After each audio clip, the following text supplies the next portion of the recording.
Feedback loops in a nutshell. Here we go. When we're talking about feedback, we're talking about this old biological pattern of stimulus and response. Something happens and there's some biological response. Maybe it's chemical, maybe it's physical, whatever. There's some response to some stimulus. But to be considered feedback, the response has to affect the stimulus. That's all feedback means. It means that the response affects the stimulus. And it can affect it in a couple of different ways. If the response causes more of the stimulus, that's positive feedback. If the response causes an end to the stimulus and shuts it off, that's negative feedback. But if the response doesn't affect the stimulus, that's not feedback at all.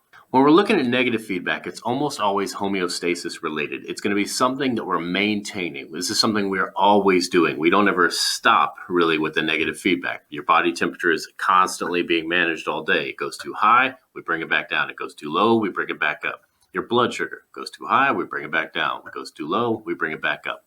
Calcium levels, pH, all of these different things that we're monitoring all the time inside of our bodies for homeostasis. Those all involve negative feedback loops. Whether you're bringing something that's high down or bringing something that's low up, they're both negative feedback loop because we're eliminating the stimulus. The stimulus is that something went down, and so we got to bring it back up. Or the stimulus is something goes up and you got to bring it back down.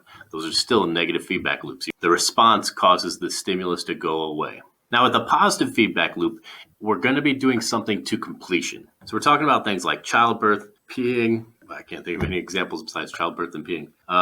Childbirth. Blood clotting. That's the one. So these are positive feedback situations. When you're having a baby, there's going to be an end to that. The baby's going to come out and the whole thing will stop on its own. So we don't have to make the stimulus go away. We actually ramp up the stimulus so that we get more response, and it increases and increases until some task is completed. And that's the same true with urination. It's the same true with blood clotting. When the blood is no longer leaking out of the blood vessel, we're done and the loop will break itself. It'll stop. We don't have to make the stimulus go away. It will go away as a result of all the activity. So negative feedback loops for homeostasis, positive feedback loops to complete some task.